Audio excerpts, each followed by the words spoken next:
Assalamualaikum warahmatullahi wabarakatuh. Selamat datang kembali di podcast UIN Jakarta bersama saya Arifah Intan di segmen Ngobrol Bareng Dosen. Episode kali ini kita akan membahas tentang persiapan kita sebagai warga negara Indonesia yang tentunya kita akan berpesta di Februari 2024 mendatang. Nah, pesta ini bukan sembarang pesta ya teman-teman. Pesta ini pesta demokrasi dan atau biasa teman-teman sebut pemilu atau pemilihan umum. Nah, di tahun ini teman-teman, kita sebagai Gen Z atau generasi Z tentunya kita akan memilih atau kita juga menjadi pemilih pemula yang tahun sebelumnya kita belum pernah memilih nih. Tentunya teman-teman masih bingung ataupun bimbang dan ragu gimana sih caranya jadi pemilih yang cerdas gitu. Untuk itu yuk kita ngobrol bareng dosen UIN Jakarta yang kebetulan sudah bersama Intan, Ibu Dr. Bintan Humaira MSI. Beliau adalah dosen riset media dan ketua program studi jurnalistik Fakultas Dakwah dan Ilmu Komunikasi UIN Jakarta yang saat ini juga aktif di jaringan penggiat literasi digital atau JAPLIDI dan Masyarakat Anti Fitnah Indonesia atau MAFINDO. Apa kabar Bu Bintan? Alhamdulillah baik. Alhamdulillah baik. Terima kasih Bu Bintan sudah mau hadir di podcast hari ini. Nah, sebenarnya Bu, Intan sebagai bagian dari Gen Z juga, Intan merasa bingung juga Bu pemilu tahun ini karena Intan namanya pemilu pemula nih Bu. Intan belum pernah merasakan nyoblos di tahun sebelumnya gitu. Gimana sih Bu tipsnya jadi pemilih cerdas yang nanti nih Gen Z ini nggak salah milih gitu Bu? Oke. Sebenarnya gini, kan sekarang kan bisa dianggap pemilu 2024 ini ya, mungkin bagi pemilih pemula yang belum pernah milih sebelumnya itu hal yang bisa jadi menegangkan ya. Apalagi sekarang menurut saya kontestasinya itu jauh lebih seru dibanding 2019. Kita punya 3 pasangan calon gitu ya. Dan tentu ini akan membuat Gen Z itu akan sangat antusias ya untuk mengikuti. Saya berharap demikian.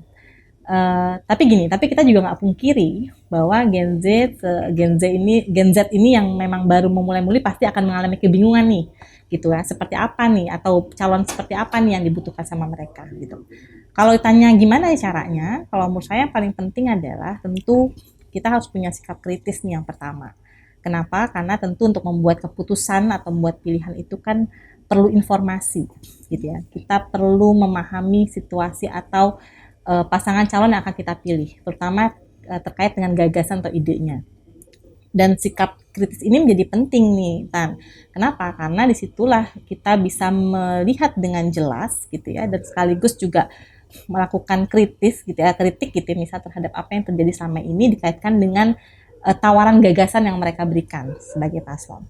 Jadi kalau tanya tipsnya, menurut saya tentu yang satu memilah-milah informasi itu jadi penting, gitu ya. Pagi di era sekarang nih, era digital di mana informasi itu luar biasa sebarannya, baik yang benar maupun kita kenal sebagai hoax gitu ya. Jadi sebagai Gen Z yang secara karakter sangat dekat dengan teknologi digital dan memang bisa dikatakan Gen Z itu kan salah satunya karakternya adalah sangat dekat dengan penggunaan teknologi gitu ya. Maka hampir dikatakan bahwa teknologi digital atau kita sebutlah sekarang salah satu platform media sosial itu sebagai sumber yang paling banyak digunakan oleh Gen Z untuk mencari informasi. Jadi tentu selain kritis itu adalah punya kecakapan digital, apa yang disebut sebagai literasi digital.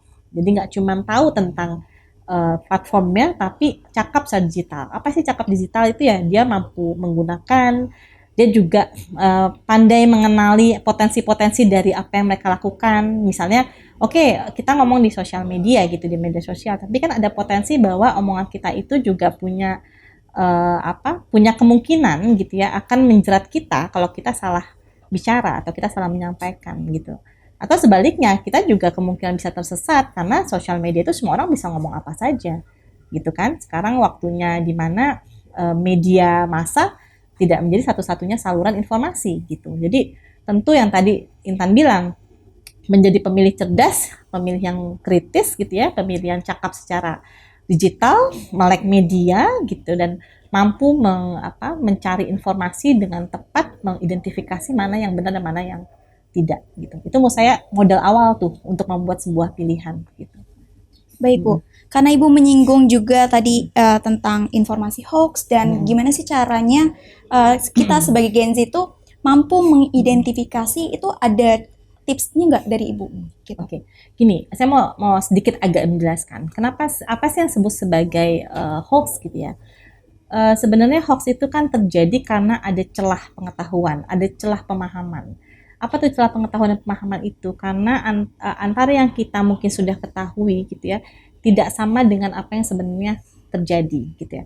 Nah, celah itu yang kemudian mudah sekali diisi dengan informasi-informasi dari berbagai sumber gitu ya, apalagi sekarang hari ini gitu yang demikian masifnya gitu.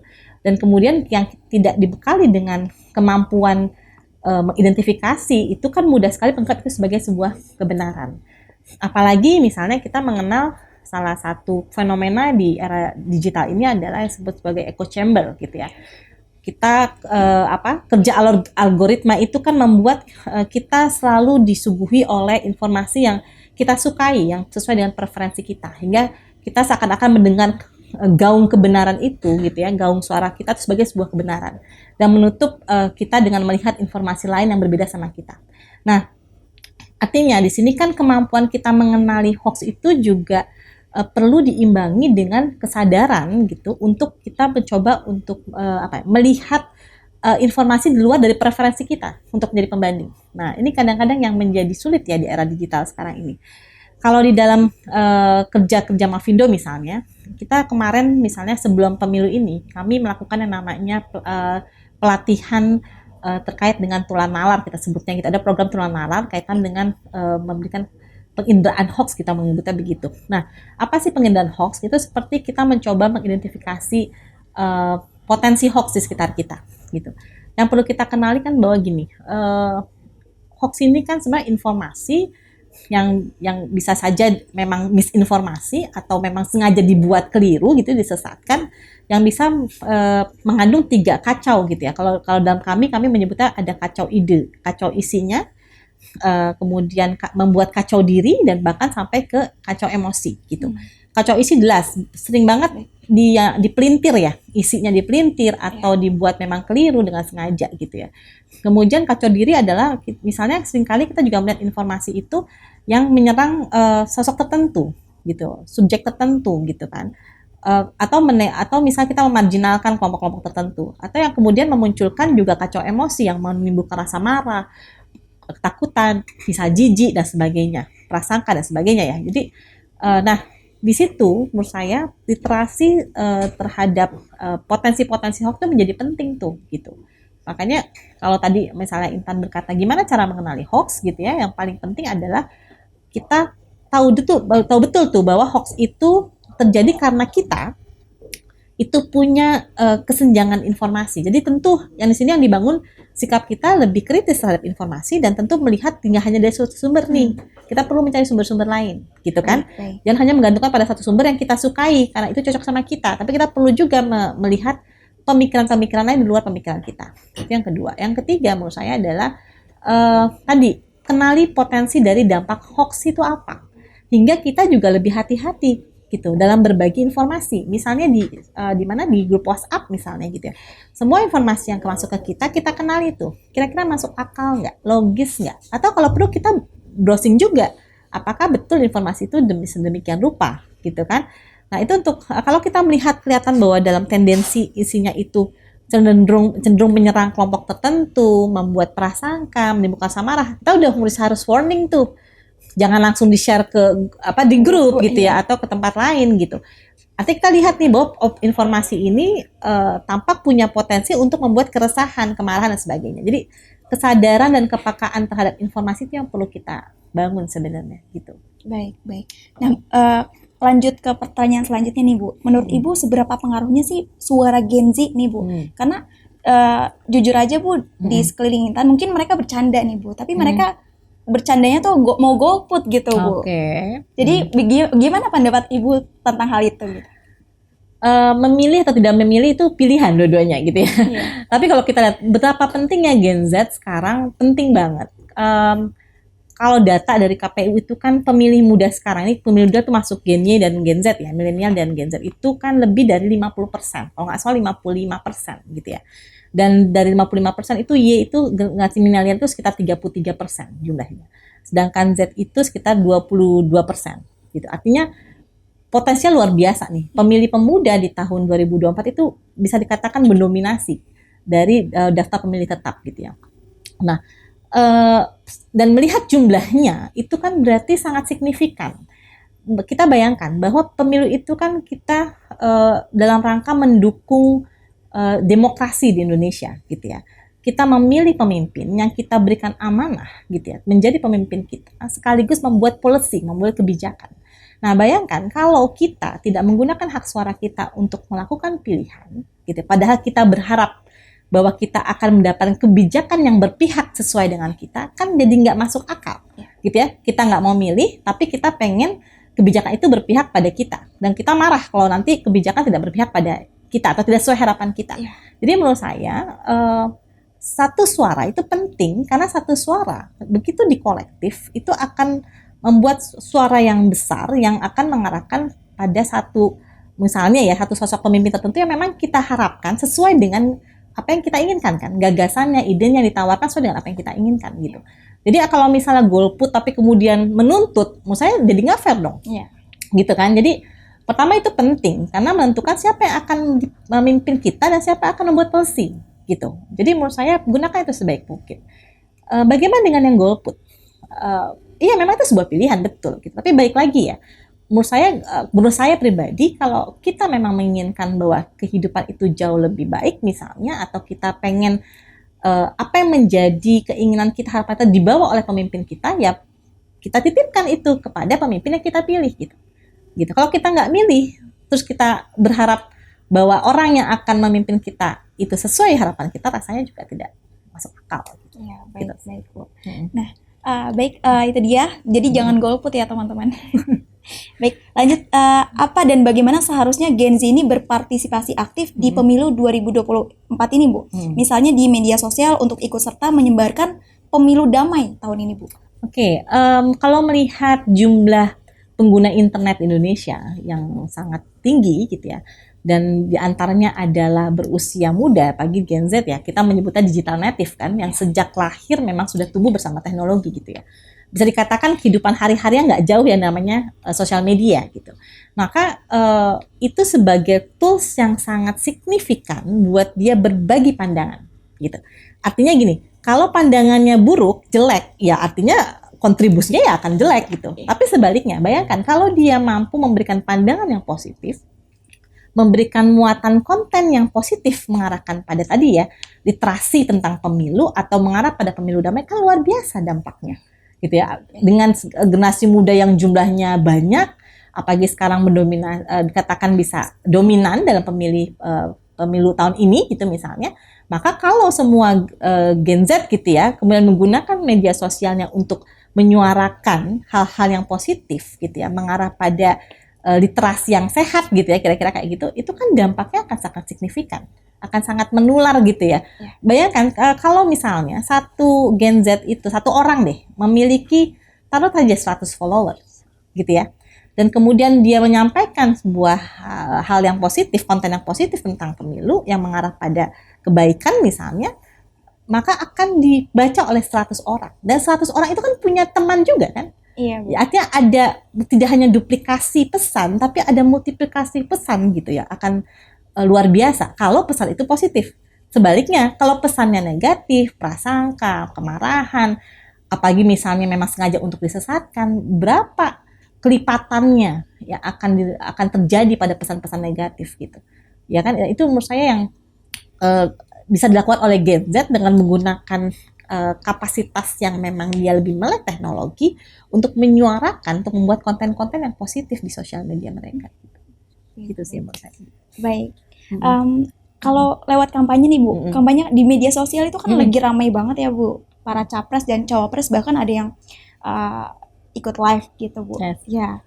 Nah, menurut Ibu kampanye yang baik dalam konteks menyebarkan pemilu damai itu yang seperti apa Bu?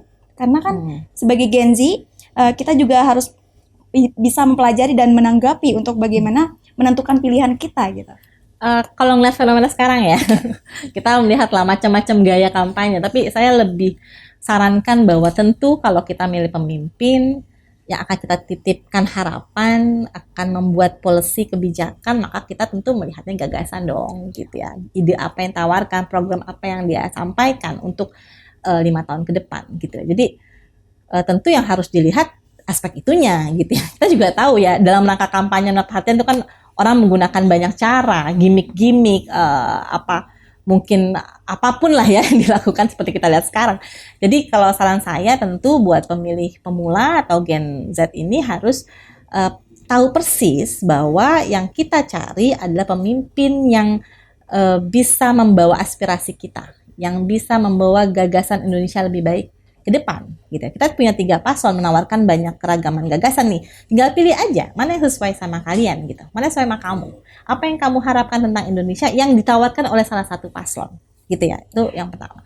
Terus yang kedua menurut saya selain gagasan adalah tentu kita perlu lihat ya cara mereka berkomunikasi gitu ya. Diksi yang dipilih, cara dia merespon sesuatu. Saya orang yang percaya bahwa pilihan kata itu kan bermula dari cara kita berpikir. Jadi dengan kata lain kalau kita melihat di antara para paslon itu ketika berkomunikasi atau menyampaikan informasi itu tidak sesuai dengan norma, dengan cara kita ya yang beradab lah gitu ya, khususnya di Indonesia yang timur itu, ya kita perlu lihat ulang lagi atau lihat yang lain gitu ya untuk melihat mana yang lebih cocok sama kita, mana yang lebih pas secara secara adab, norma, nilai yang akan membawa pada kebaikan gitu. Kita tuh sangat beragam di Indonesia, Tan ya. Jadi kita perlu para pemimpin yang akan membawa pada ide-ide yang merangkul semua golongan gitu. Ide-ide yang bisa even kita berbeda, is okay, nggak apa-apa loh kita berbeda gitu. Itu kan yang harus dibunyikan kan sebenarnya. Bukan justru menajamkan perbedaan gitu, menajamkan friksi gitu, membuat polarisasi makin tajam.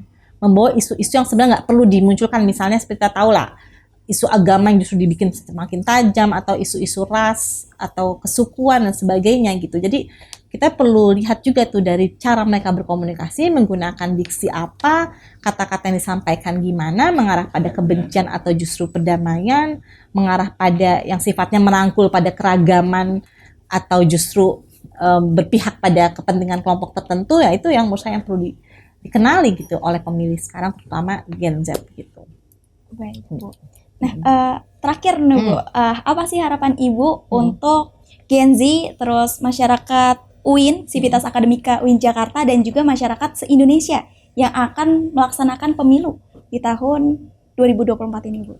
Harapannya, pertama tentu berpikir kritis ya terhadap berbagai informasi yang saat ini luar biasa beredar, karena itu yang menjaga kita gitu supaya kita tidak mudah termakan oleh hasutan. Yang kedua tentu adalah mengembangkan sikap respect terhadap keberagaman. Kita berbeda pilihan nggak apa-apa, ya ini demokrasi. Jadi meskipun kita dalam lingkup pertemanan, keluarga, apapun itu di grup WhatsApp, kalaupun kita menemukan ada perbedaan cara pandang, yang nggak apa-apa. Gitu. Kita terima itu sebagai sebuah anugerah. Kalau saya melihatnya begitu. Bahkan kadang-kadang perbedaan cara pandang itu kalau buat saya adalah cara saya untuk menggugat pemikiran saya. Jangan-jangan yang sama sini saya anggap benar, tidak benar gitu ya. Jadi dua itu menurut saya jadi penting sekarang. Satu adalah kritis, yang kedua adalah soal respect terhadap perbedaan pandangan dan perbedaan pilihan. Insya Allah mudah-mudahan dengan itu gitu ya kita bisa tetap saling menghargai apapun nanti hasilnya gitu ya, dan siapapun yang kita pilih. Toh semua sudah melakukan tugas tanggung jawabnya sebagai warga negara untuk mendukung demokrasi di Indonesia. Setelah itu ya kita harus hidup secara berdampingan gitu. Toh intinya ke depannya adalah kita nggak mungkin menafikan keragaman, itu nggak mungkin dihilangkan gitu. Dan semua policy itu kita berharap memang merangkul semua golongan, tapi tentu kita juga tahu persis bahwa yang dibutuhkan pemimpin juga kan adalah dukungan kita sebagai warga gitu ya, untuk memberikan situasi yang kondusif di antara kita gitu. Jadi pemimpin mau teriak-teriak tapi di warga sendiri tidak punya kesadaran, itu saya rasa juga berat sekali tugas pemimpin untuk bisa mendamaikan negara kita. Jadi kita perlu mengambil peran partisipatif dan aktif gitu loh, untuk minimal menjaga pada circle kita. kita menularkan pesan positif, kemudian kita merangkul apapun pilihan teman-teman, ya itu sebuah pilihan gitu ya, menghargai keragaman itu bagian dari kita membangun Indonesia. Saya rasa itu akan sangat baik ya buat kondisi negara kita ke depannya nanti. Nah itu, jadi teman-teman mungkin ada yang sering ribut soal berbeda pilihan, jadi nggak usah dipeributkan gitu ya. Baik, itu sebuah pilihan. Iya Bu. Baik, terima kasih kepada Bu Bintan yang sudah berkenan hadir di podcast UIN Jakarta hari ini, dan semoga bermanfaat untuk kita semua, dan tentunya kita berharap semoga pemilu 2024 nanti berjalan dengan lancar. Ayo teman-teman, tentukan pilihanmu, jangan golput ya. Gunakan hak suaramu untuk Indonesia yang lebih baik. Terima kasih teman-teman yang sudah menyaksikan episode kali ini. Jangan lupa untuk ikuti sosial media kita yang lainnya, Instagram, TikTok, dan X dengan nama yang sama, yaitu UIN JKT Official. Oke, buat teman-teman jangan lupa like, komen, dan subscribe ya. Saya Arifah Salastian Intan, pamit undur diri. Wassalamualaikum warahmatullahi wabarakatuh.